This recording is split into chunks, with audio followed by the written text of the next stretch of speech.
And welcome to Millennium TV 24. I am Kim Seabrook, and this is the new era in news today. So I guess you're wondering why I'm so bright today, and I got on these fashionable glasses. It is Style Sunday. Saturday. It's not Sunday. I'm rushing the week, right? Let me take my time. It's Saturday. It's Saturday. But I got a beautiful guest, and her name is Candy Wu, who is the creator of these amazing wearable art frames. So, Candy, hello. Hi Kim, how you doing today? I am doing great. Thank you so much for being here. Well, thank you for having me. Absolutely. So I have been seeing your work for a minute. We were actually supposed to be on the same venue at one point, and I just been wanting to support and wear these frames of yours. Can you give us some feedback and some background on them? So the wearable art collection by Candy Wool is trademarked because I hand detail them in African fabric. I choose certain fabrics. And my background is a Caribbean background from Trinidad and Grenada, so I wanted to make sure that I kept like a cultural essence. Lensless as an artistic statement to keep our vision framed in culture, no filter, no shade. Oh, nice. I got goosebumps from you saying that.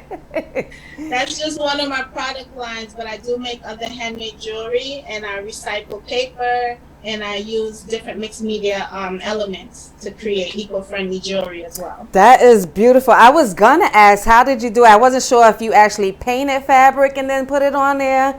So this is African fabric, which I love all of your stuff. You even have some styles that are like more square, which is, I'm kind of a bee girl from the Bronx, so I like the gazelle type frame. Yeah, let me see those. I have all different wow shape frames, the different face types, different occasions, different outfits. If you're a collector, you pick up pieces that you can switch up. Absolutely. And you made them from girls too, right?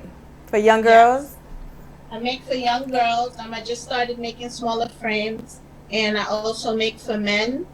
Ah, you hear that, men, right? That's right. We ain't leaving you out. We are not leaving you out. These are for men. So I started just making for girls and men. And I'm going to do some for boys also. Oh, I'm excited to see that. Candy, when did your brand come out? When did it come into existence? How long? My brand came into existence in 2013. Prior to that, I was doing artist promotion and events. But I decided to transition into getting an LLC and becoming an entrepreneur, just recycling paper, making handmade jewelry, making one-of-a-kind pieces, because I wanted to pretty much help people to express their differences through wearable art, the one-of-a-kind pieces, because we're all individuals, we're one-of-a-kind, so I wanted people to be able to just express themselves through the accessories that I created. Absolutely. And you did mention something in the post, something about you having superior oblique myokemia. Is that correct?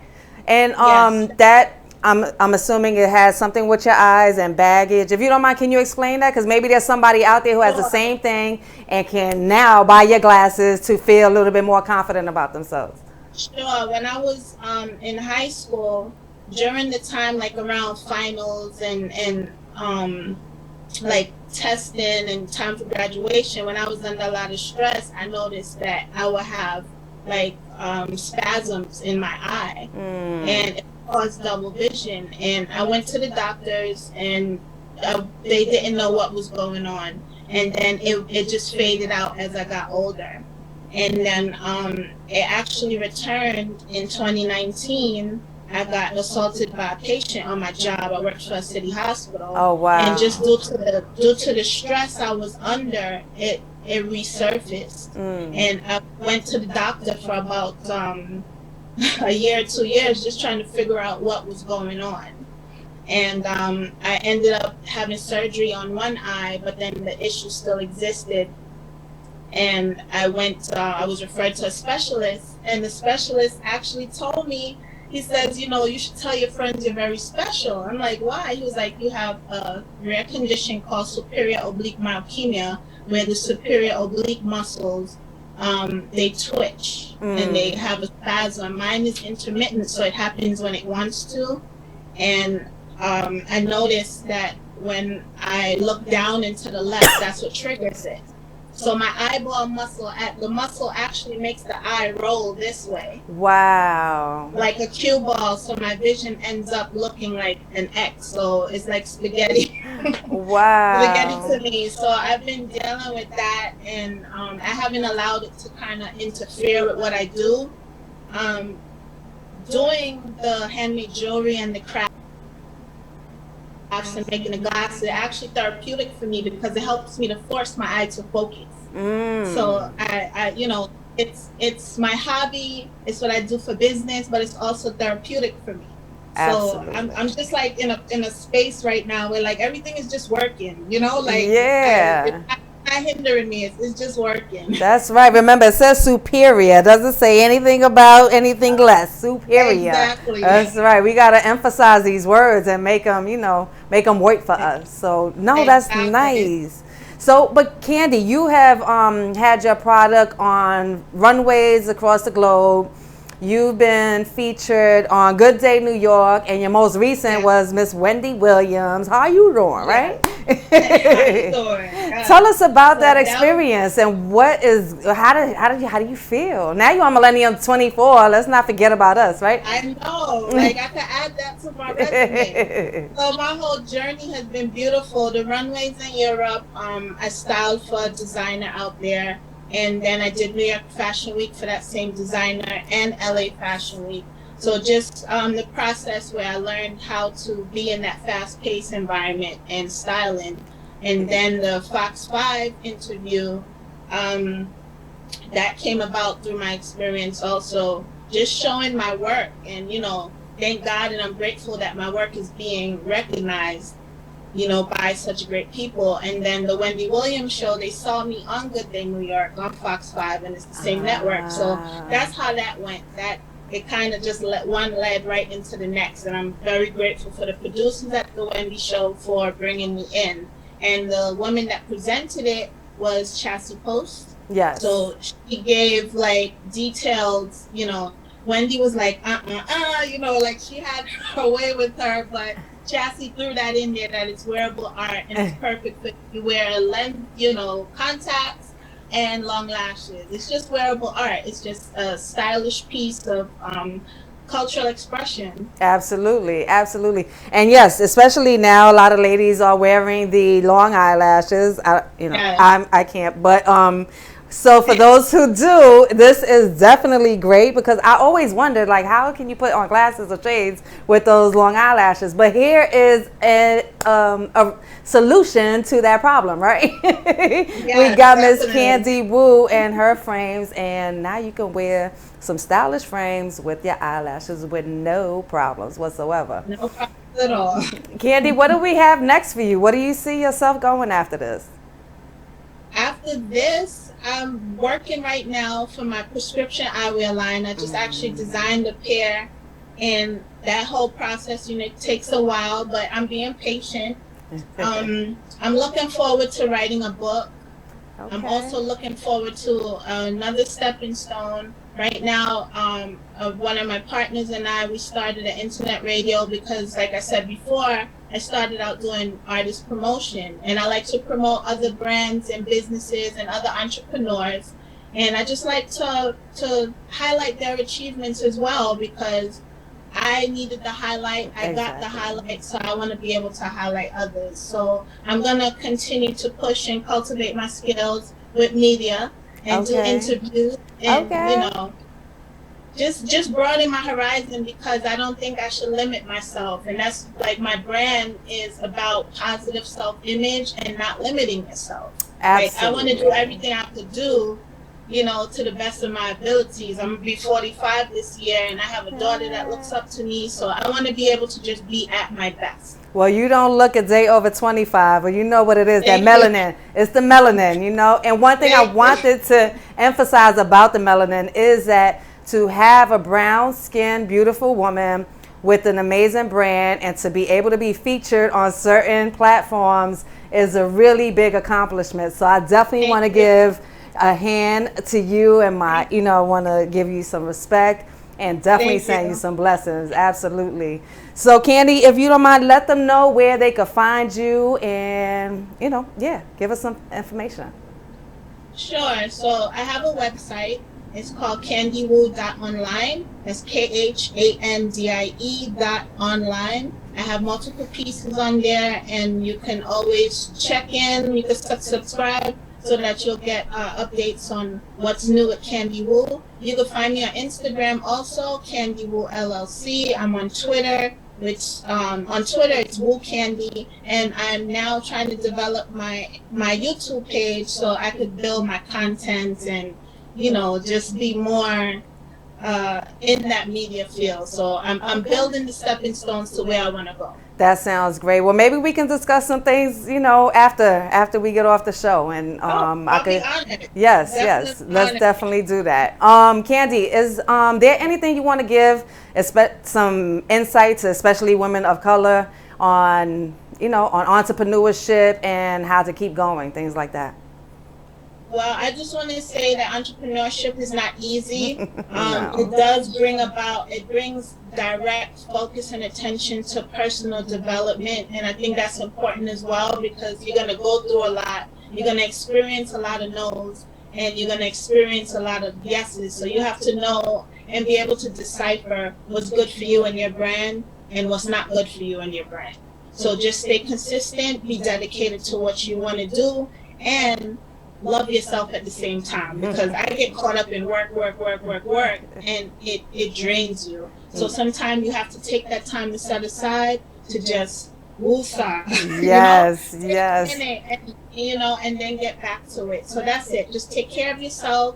Make sure that you're focused and determined on what you want to do and what you want to bring about for yourself and for your brand. Absolutely. Please pay attention to those wise words that Ms. Candy Woo just stated. You definitely have to take a break, take some time for yourself so that you don't get drained. And I'm telling you from another businesswoman who does a lot of things on her end too. I love your products, by the way. Thank you. Thank you so much. But we would definitely be in touch after this. I want to build some more with you, Candy. And anything else you want to say before I let you go? Did I miss anything? Just have a beautiful day. And keep following your passion, and the universe is going to handle the rest. Absolutely. Candy Woo, it's been an honor and a pleasure to have you with us. Same here, Kim. You're welcome. And you have a great day, and I appreciate you. You too. Okay. Bye. Yes, that is Miss Candy Woo. Oh, my gosh. She's amazing. Her products are amazing. You definitely have to follow her, please. And it's KHANDIE. WOO. Follow her. Like you see, I made this work, right? I got the shirt with the little print to kind of match, and the jacket. If you got that style and you love hip hop and you just love being fashionable, this is definitely something that you want to put on your face. And again, she does have accessories as well. So please make sure you follow Ms. Candy Woo and her brand and support. That is the most important thing. But my name is Kim Seabrook. We are about to go on a break, and you are watching Millennium TV 24. Millennium We'll be TV, right back. Bridging communities worldwide. We broadcast diverse international content from Europe, Asia, Africa, and now right here in the USA. Watch us via Roku on your smart TV. Submit your own content to 1530entertainmentllc@gmail.com. Download the Millennium TV app from the App Store to stream our shows anywhere, anytime. Millennium TV.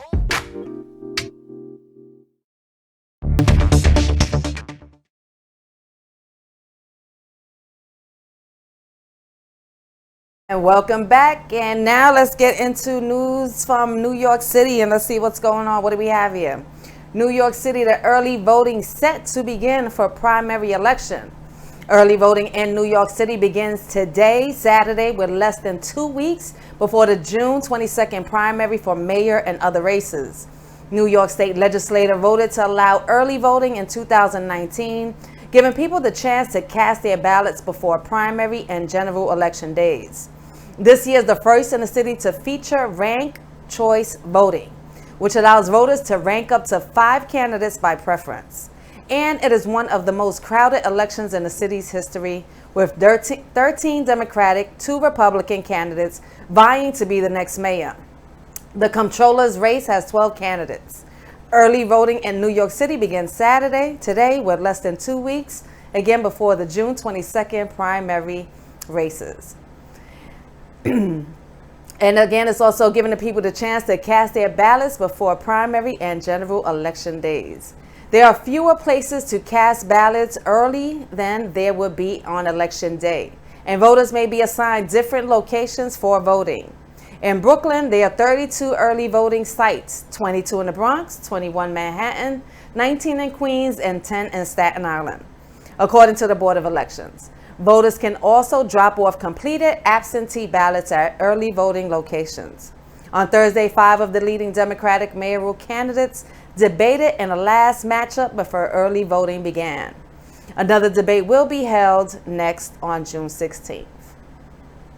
And next, unfortunately, 3 people were shot, 1 fatally, in shootings across 3 boroughs within 2 hours. The NYPD is chasing leads after a flurry of shootings Friday night in 3 different boroughs, all within just hours, and 1 which was deadly. The first shooting occurred just after 4 p.m. in the Bronx. Police said when a 36-year-old man was sitting near the intersection of Crimmins Avenue and Oak Terrace in Mont Haven. The suspect approached the man, then fired multiple shots. The victim was struck 6 times, police said. He was rushed to Lincoln Hospital, where he was pronounced dead. The suspect in that shooting fled in a white SUV northbound on Crimmins Avenue. Just about a half hour later, more bullets flew near 6th Avenue and 46th Street and Sunset Park section of Brooklyn. A man was shot and taken to Maimonides Hospital, where he is expected to recover. The suspect took off in a white Honda Civic with Pennsylvania license plate on 46th Street. The third shooting went down less than 2 hours later near a basketball court at the Martin Luther King Jr. Towers in Harlem. Police said that a woman was struck in the neck after 3 people fired off shots near the stands at the newly renovated court, and that's according to a senior NYPD official with direct knowledge of the investigation. She was rushed to St. Luke's Hospital, where she too is expected to recover.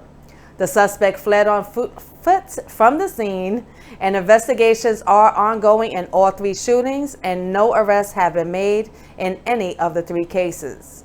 The NYPD reports gun violence end of May up to 77% compared to 2020. And just the 10-year-old shooting of Justin Wallace in Far Rockaway, they have a new program with the ATF to try to intercept with more guns. They are making a record number of guns arrests, but the spike in violence still persists. And next, we have a man says he was fired from Bronx-based catering company for refusing the vaccine. A former employee of a Bronx company is suing after he says he was fired for not getting the COVID vaccination. For more than a year, Antonio Coronado says he was a dedicated employee of Mont Haven-based catering company, Great Performances, that ended on May 26. He says, they sent me an email, you cannot work for us anymore because you didn't have the vaccine. He then claims the 35-year-old says he declined to get the vaccine for personal and religious beliefs as a Pentecostal. The body is perfect. God made us perfect, and we shouldn't alter our body in any way, said Coronado. He hired attorney David Schwartz, who filed a lawsuit against the Bronx business. This is probably the first case of its kind filed in New York. It violates New York state law, New York City law, and there is no vaccine mandate, says Schwartz. Great Performances responded in a statement saying, in part, we engage in a cooperative dialogue with employees who request a reasonable accommodation based up a disability or a sincerely held religious belief. It is Great Performances' policy to refrain from further comment to the media about the current litigation. The company is denying violating any laws. Coronado was open to being regularly tested for the COVID-19 and wearing a mask, but says the employer did not agree to that. Schwartz says Coronado was not the only employee who was affected. It was very important to set precedent, And since then, there have been other employees from this company that have contacted us, and we're going to be speaking with them also, says Schwartz. Coronado says he is not looking for a new job while he pursues the lawsuit. And like he said, it is his body and God made it, and he has the right to deny it. And especially if it's not a law, then I think he has a good chance in winning that case. But next we have still no deal between United Healthcare and Major Bronx Hospital. Last week, Catherine Clark of the University Neighborhood Housing Program in the Bronx, she received an email that offered a glimmer of hope. She and her colleagues, who provide affordable housing and financial planning services for residents of the Bronx, had been cut off from their neighborhood hospital at the start of the year when their health insurance provider, that was United Healthcare, announced it would no longer include Montefiore Health System as part of its network. The separation followed a disagreement, and it followed over the disagreement over reimbursement rates between the insurer and the health network, which includes a major Bronx hospital, multiple medical centers in Westchester County, and and a nursing school. It affected the insurance of about 60,000 patients and their employers. Nearly 6 months later, and following coverage of the dispute by City Limits, United Healthcare sent a letter to affected employees earlier this month, saying that the company was attempting to compromise. The insurer claimed in the letter reviewed by City Limits that on May 28th, it had offered Montefiore an increase of reimbursement rates to the tune of $184 million over the next 5 years. While the rate increases we have proposed are significantly more than the market demands and exceed the most recent monthly consumer price index for all medical care. We delivered this proposal in the spirit of compromise and to end the disruption that the community has experienced. And that's what the letter said. In the United Healthcare letter, but hopes for an agreement were quickly dashed. So late last week, Montefiore sent a response to employers nixing the proposal and disputing what United claims it put forward. The response was also posted on the website, keepmontefiore.org, which has been providing updates about the dispute. All United offered was $5 million additional in upfront cash, yet they continue to owe us more than $95 million for care already provided, and that number continues to grow. That was Montefiore's rebuttal. They also stated that it made another proposal on June 4th asking for increases in reimbursement rates to help cover losses in revenue due to the pandemic. And next, also in New York City, 78 affordable senior houses they are available as supportive passive house residents in the South Bronx. A housing lottery launched this week for 78 units designated for seniors at a new South Bronx rental. It's developed by affordable housing operator Breaking Ground and designed by Cook Fox Architects. The building at 445 East 142nd Street, dubbed the Bentonist Residence, is located within the Mott Haven neighborhood. Applicants must qualify for Section 8 benefits and earn $53,700 or less annually. Eligible New Yorkers will pay 30% of their income for studio and one-bedroom apartments.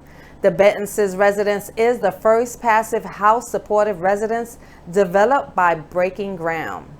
So with a tight building envelope, triple glazed windows, insulated facade, the design improves the building's resiliency while staying energy efficient. Cook Fox Design uses biophilic elements and natural materials with a landscape courtyard and garden visible from both the ground floor and the residential floors. That sounds good. Amenities at the 120,000 square foot development include a laundry room, multi-purpose room, and landscape gardens. That's nice. There will also be site-specific activities and medical programs offered to residents. The Dream Yard Project, which offers visual and digital arts programming for youth and young adults, will operate out of a community facility on the ground level. Of the 152 total units at the building, 47 apartments are designated for formerly homeless individuals and 26 apartments for those from NYCHA's Section 8. and public housing waiting lists. The remaining units are set aside for low-income seniors. Qualified New Yorkers can apply for the affordable units until August 9, 2021. Complete details on how to apply are available, and questions regarding you can contact New York City's Housing Connect department by dialing 311. If you don't qualify for the housing lotteries mentioned, visit cityrealties.com no-fee rentals page for other apartment deals in the city. And next we have sexual abuse claims at Bronx Catholic School. The spanning 3 decades come to life. It's taken him decades to tell his story, but one man is sharing his traumatic memories of being sexually abused as a little boy for years at a Catholic school and community center in the Bronx. He says that the time to get justice is now as the expiration date for the state's Child Victims Act approaches. As a little child, I could not express what was happening to me. I felt defenselessness. I felt dirty. I felt it was my fault, said the man. He wants to stay anonymous. He says he was sexually abused by now deceased Rudy Tremoroli, a former employee at Our Lady of Mount Carmel School and Community Center. He says that the abuse happened in the 1970s and continued.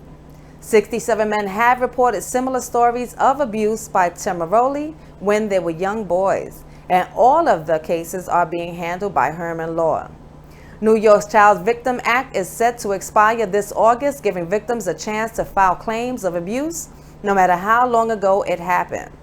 Stated he tried to normalize his abuse of little boys, and this is what you are, this is how I'm going to make you a man.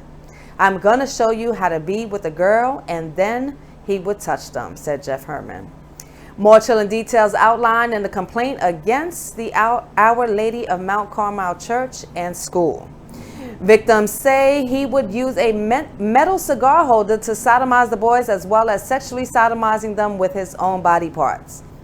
The complaint called the former basketball coach a serial predator, stating he would forcibly touch children's genitals in his 30 years at the school, force children to perform oral sex, and force them to take nude photos. These acts did not go unreported, and multiple victims claimed they notified people at the school and the church about what happened to them, but nothing happened to Tremoroli. And we're about to go into a break. My name is Kim Seabrook. You're watching Millennium TV 24. We'll be right back with New Era in News. Millennium TV, bridging communities worldwide. We broadcast diverse international content from Europe, Asia, Africa, and now right here in the USA.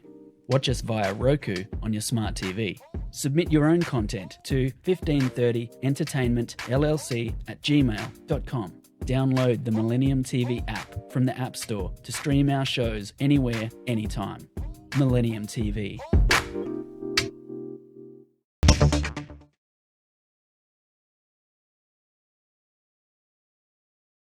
And welcome back to Millennium TV 24. And still more news in the Bronx. A Bronx student who hopes to represent Muslim women in STEM awarded $40,000 scholarship. A Bronx student received a $40,000 scholarship as she gets ready for college.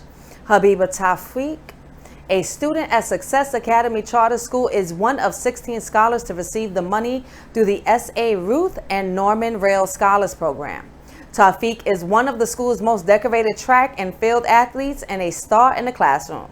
Last year, she enrolled in a product design course at Stanford University and made a scratch removal product plan for stainless steel surfaces. Tawfiq says she fell in love with STEM and plans to go to Northern University to inspire other young women. I definitely majored in mechanical engineering because I feel like women and Muslims are not accurately shown in this field. And there's not enough representation of people that look like me. So I am bound to change that, she says. In total, 7 students from the Bronx and 1 from Brooklyn are getting $40,000 in scholarships. They're also getting mentors and career help through the Ron Brown Scholars Program. That is some good news for you. And let's see what's going on next. And seized House records show that just how far Trump admin will go. Former President Donald Trump has made no secret of his long list of political enemies. It just wasn't clear until now how far he would go to try to punish them. Two House Democrats disclosed this week that their smartphone data was secretly obtained by the Trump Justice Department as part of an effort to uncover the source of leaks related to the investigation of Russian-related election interference. It was a stunning revelation that one branch of government was using its power to gather private information on another, a move that carried echoes of President Richard Nixon during the Watergate. On Friday, the Justice Department's internal watchdog announced that it was investigating the records seizure, and Democratic leaders in Congress are demanding that the former top justice officials testify before a Senate committee to explain why the iPhone records of Representative Adam Schiff and Eric Swalwell, both Democrats, and their family members were secretly subpoenaed in 2018. The records of at least 12 people were eventually shared by Apple. The dispute shows that the rancorous partisan fights that coursed through the Trump presidency continue to play out in new and potentially damaging ways, even as the Biden administration has worked to put those turbulent 4 years in the past. The disclosure that the records had been seized raised a number of troubling questions. So who else may have been targeted? What was the legal justification to target members of Congress? Why did Apple, a company that prides itself on user privacy, hand over the records? And what end was the Trump Justice Department pursuing? So the efforts to obtain the data came as Trump was publicly and privately fuming over investigations by Congress and then special counsel Robert Mueller into his 2016 campaign ties to Russia. Trump inveighed against leaks throughout his time in office, accusing a deep state of working to undermine him by sharing unflattering information. He repeatedly called on his Justice Department and attorneys general to go after the leakers, including singling out former FBI Director James Comey and Schiff, now chairman of the House Intelligence Committee. In May of 2018, he tweeted that reports of leaks in his White House were exaggerated, but said that nonetheless, leakers are traitors and cowards, and we will find out who they are. Schiff and Swalwell were two of the most visible Democrats on the House Intelligence Committee, and then led by Republicans during the Russia inquiry. Both California lawmakers made frequent appearances on cable news shows. Trump watched those channels closely and seethed over the coverage. There's no indication that the Justice Department used the records to prosecute anyone. After some of the leaked information was declassified and made public during the later years of the Trump administration, there was concern among some of the prosecutors that even if they could bring a leaked case, trying it would be difficult and a conviction would be unlikely. And next in world news, New York lawmakers approved funds for Cuomo, impeachment probe and potential trial. A measure approving the use of state funds to pay for the ongoing impeachment investigation into Governor Andrew Cuomo and a potential trial got the green light Thursday as lawmakers wrapped up the legislative session. The bill signed by the embattled governor late Friday would grant lawmakers access to $156.9 million in money currently set aside to settle lawsuits against the state. Cuomo has been swarmed by scandals in recent months, including multiple allegations of sexual harassment from current and former staffers. Lawmakers in the Assembly launched an impeachment probe in March, contracting an outside law firm to look at the misconduct claims, as well as myriad other alleged misdeeds related to the Cuomo's administration's handling of the COVID crisis and the governor's $5 million book deal. Cuomo has defiantly rejected calls for his resignation coming from the booth sides of the aisle and is currently planning summer fundraisers with an eye toward a run for a potential fourth term next year. The bill approved Thursday comes weeks after Assembly Charles Levine D. Nassau defended the $250,000 initial contract with the law firm Davis Polk, tasked with spearheading the impeachment investigation. It is not true that only $250,000 has been allocated for the entirety of the investigation, Levine said. but rather the assembly puts an initial cap on its contracts in order to allow the comptroller to disperse that amount. The cap may be amended as needed, and it will be needed to amend here. He added that the new pot of available money can be used for interviews, investigations, and hearing necessary to inform the decisions related to impeachment. The measure would also bar the governor from seeking reimbursement for funds spent to represent him in an impeachment trial.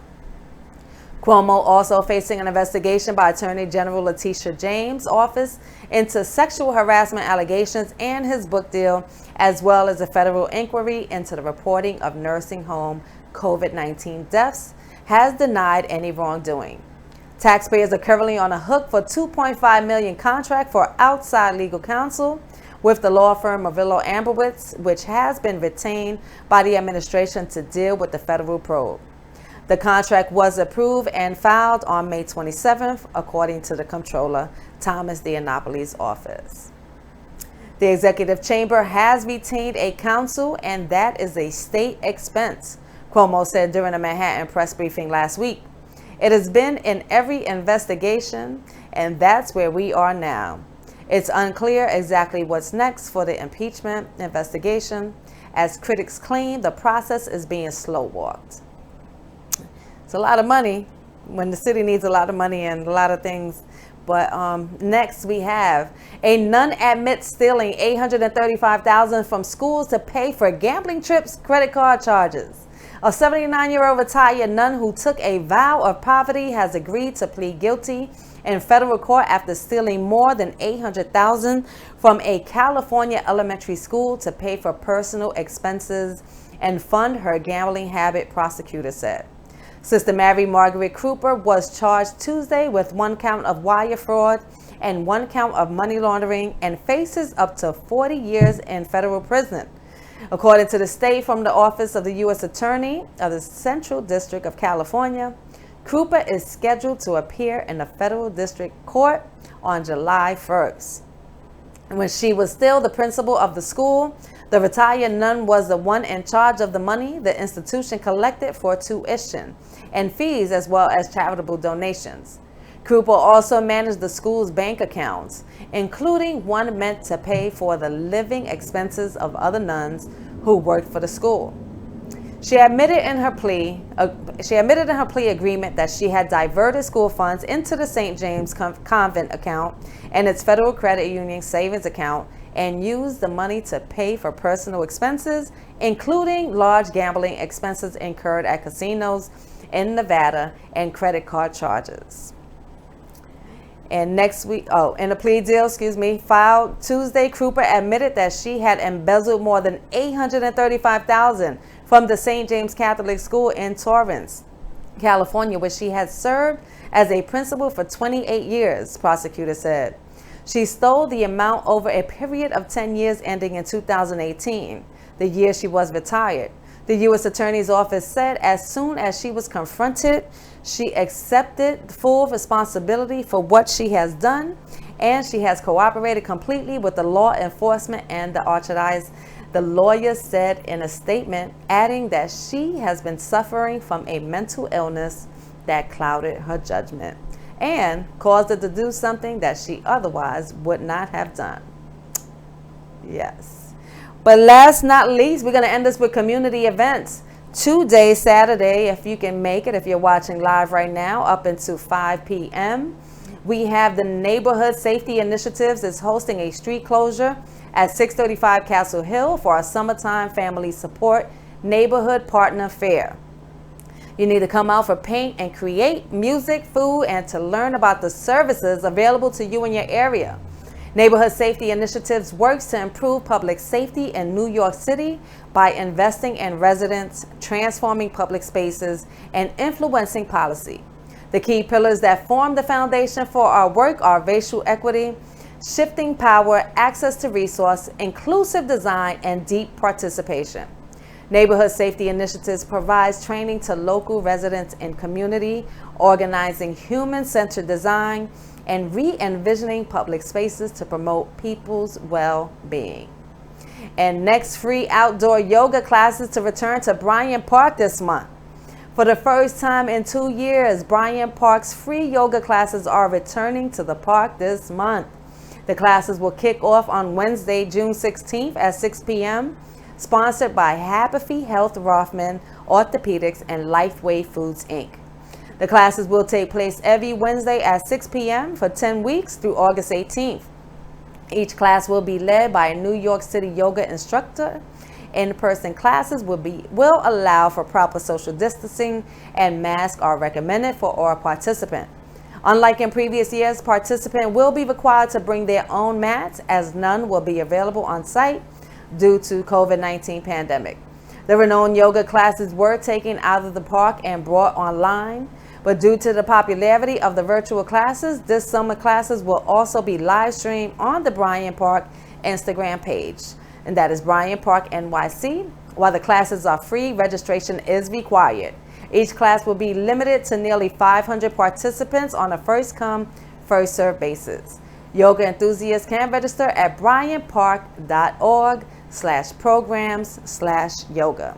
And that is your news today. That is your new era in news today with Millennium TV 24. And I am Kim Seabrook. I will see you tomorrow, and you have a great evening. Thank you for tuning in.